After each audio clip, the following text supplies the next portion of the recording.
Hey, Martin County, welcome back. Hope you had a great Labor Day. It's kind of with a heavy heart, a deep sigh, and I don't know, a sense of needing to do something that I bring you this report today. And I'm sure by now all of you have seen the news story of a shooting in Indiantown. Yeah, that's right, a senseless killing in Indiantown. And the Indiantown community is in shock, I think. They're in a place of remorse, and there's a lot of grieving that's going on today. Our hearts go out to the families of the victims and to those innocent individuals that were involved in this unnecessary display of lawlessness and lack of consideration for their neighbors and fellow human beings. That being said, I'd like to predicate a little bit, expand on, give you some foundation as to where I'm coming from with the comments that I'm going to make moving forward in this discussion. For a while, not too far back, I served as the chair, or the vice chairman rather, of the Juvenile Justice Council in Martin County. I was at that time and for a number of years president of Mothers Against Drunk Driving for Martin and St. Lucie County. And one of our main focuses were the youth in Martin County and in St. Lucie County. We had a group called Youth in Action. And our goal was to try to get messages out to the youth that drug use and alcohol use at a young age, look, man, not good for you. Stay away from it. And we made some difference. At that time, we were number one in marijuana use in the state of Florida amongst our youth, and number two in alcohol use, just as bad as our grades are becoming in our school system. So I got involved as a volunteer. I took time away from a successful business that I was running. I took time away from my family. I took time and I spent it the same 24 hours a day that we all have given to us every day. I spent a portion of my time trying to help make this community a better place. And I'm not looking for pats on the back or congratulations. I did it because there was a problem. I did it because there needed to be something done. And as I've said before, no one raindrop ever created a flood. But when two raindrops start to fall and multiple more come, we make puddles, we make lakes, we make tsunamis. And that's what's necessary now. Are people coming together, not for the sake of just saying, oh, kumbaya. No, we need to come together because we all want to get back to the lawful state of citizenry and be productive individuals within our community, helping to deliver a message to our youth that is a positive one. Now, one of the things I learned as vice chairman of the Juvenile Justice Council was from the Sheriff's Department. We were given frequent and constant updates from the gang unit, the gang task force that was in place, and I'm sure that they're still there. They've actually expanded it to an online and digital task force too, to keep tracks of goings-ons, if you will, of an illegal nature with the gangs in our community. Now, why is that important? Well, I think it's pretty obvious. Gang members have no regard for human life, as was demonstrated this past weekend. And again, our condolences to the innocent families. And I'm sorry that there was life taken. I'm sorry that people got wounded, but this was almost foreseeable. And I lay a lot of this responsibility on a couple of people, but let me back up for a second here. The gang task force unit taught me something, and a lot of people that were involved in our youth activities in the county, something very important. Fort Pierce and Indiantown are cooling off places where there are safe houses, if you will, for gang members from Orlando and the Miami area. When things get hot in those areas, hot meaning there have been shootouts, thefts, murders, rapes, drug use, drug deliveries, somebody needs to lay low for a while. You don't lay low in the community where they're looking for you. You get the hell out of town. And where do they go? They go to Fort Pierce and they come to Indiantown. We have a very real problem in our community in Indiantown and to our neighbor to the north. And this problem is a lack of regard for neighbors, a lack of regard for human life, and a lack of regard for the law. And when we as a people cannot base what we do on the common interests of us all, that's lawlessness. When we don't do what we are supposed to do, if it's dictated in the law, then we are breaking that law. I and you and everyone else are expected to follow the law.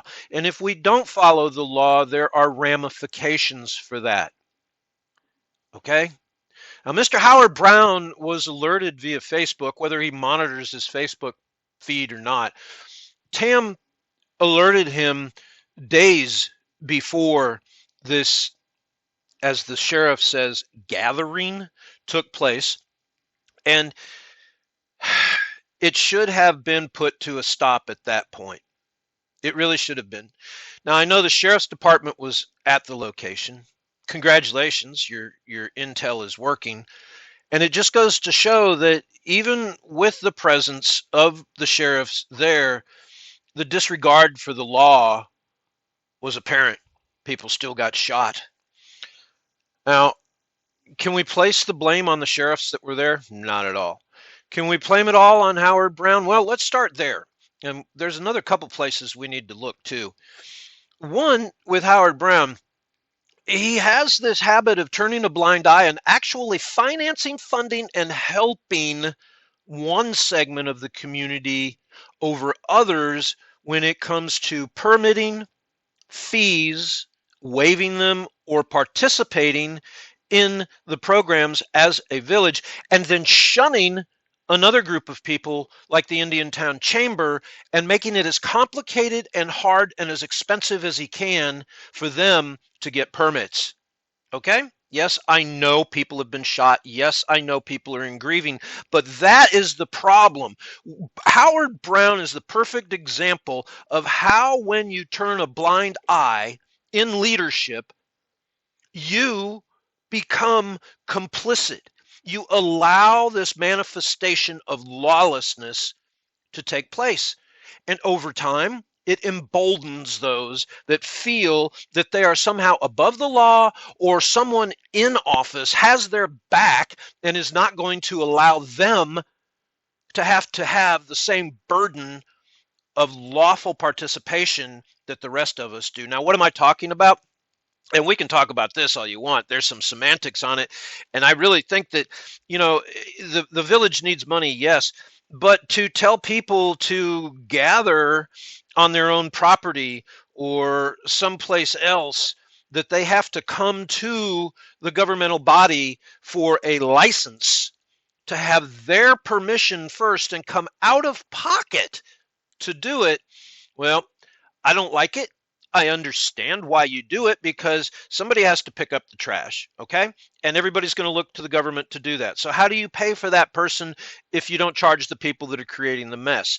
How do you put sheriff's deputies at an event that could have 100 people, 200 people, 300 people at it, and you don't do it for free? That money has to come from somewhere, and it comes from the taxpayer. So, look, I get it. There has to be some bound and control. How about noise ordinances? Okay?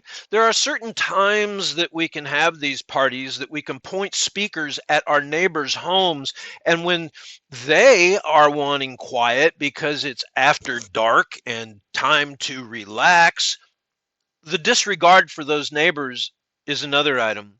The disregard that took place of personal property, the trash that was left behind, the behavior and the drug-ridden and alcohol-fueled event that was allowed to take place in front of the children in the community is also wrong. So I'm not sure blame is the right word to place here, but we all, every one of us, have a responsibility, and all of us should have a concern.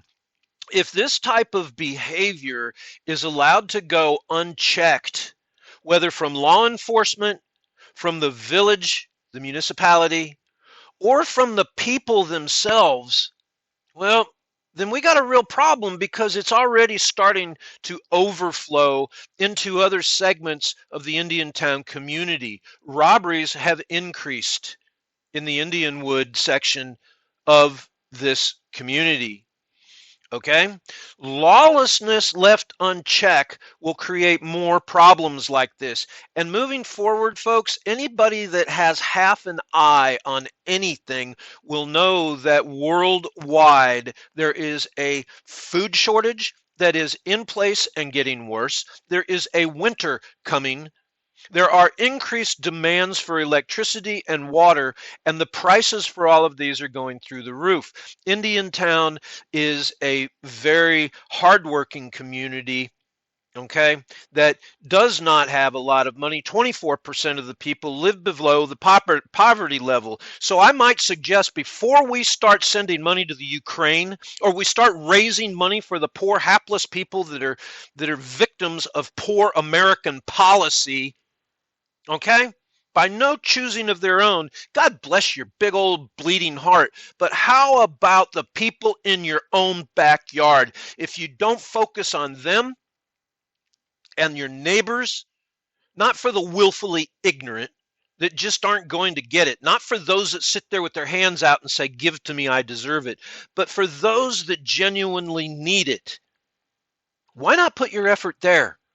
Why not see the results of what you're doing instead of a feel-good kind of thing that you're performing someplace else? And look, man, you're doing something good. I get it. All right, Joe, go on, man. Drive fast, take chances.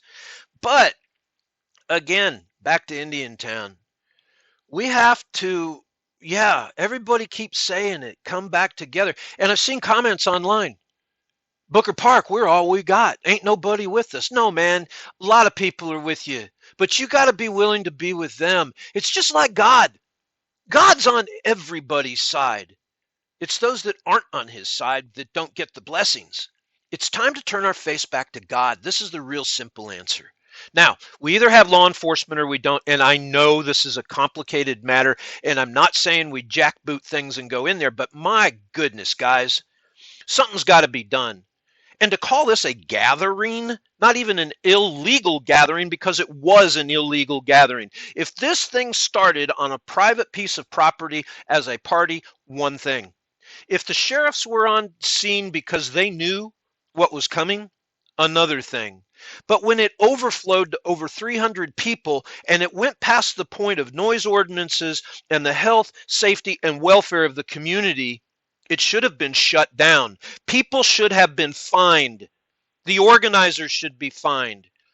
The people that were blasting the music that we could hear in Little Ranch at 11 o'clock at night and in Indianwood at 11 o'clock and 12 o'clock at night, they should be fined. Why?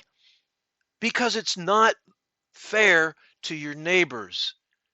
There are laws on the books, and either we are a community of lawful, productive citizens, or we are a lawless Wild West. And I promise you this, if you want a lawless Wild West, it's going to be more than just one community. And there are those that are out there that are trained to handle this, okay? To defend themselves properly. You don't want that. That's why we have laws, and that's why things aren't working in certain circumstances, is because people are not following the law. They put themselves above it. You are not above the law. No one is. You're going to break it. You better be careful, because I got a feeling, I got this real gut feeling that there's going to be a major pushback against this type of activity. You know, why not make your community a better place? Why promote things that promote this type of behavior? And don't tell me it didn't promote it. Don't tell me it was good, clean fun. We've seen the videos. That's not good, clean fun. Okay? Come on, guys. Get your act together. We're all in this together. Times are going to get harder. We need each other as neighbors. We need to understand that now, and we need to begin to act like we are members of a community. There is help for those that want help. There are people that will help people that need help. But don't stick your hands out and demand it. Don't tell us that you're owed. Okay? There's help for everybody. And I hope one day if I need it, that you'll be there for me. My intent here is not to degrade, segregate, put someone down, and God forbid, don't start using the word racism because that's ridiculous. Where are the pastors in the community? Where are the leaders? Let's start asking ourselves, guys, especially in Booker Park, what would Thelma do? Nomo out.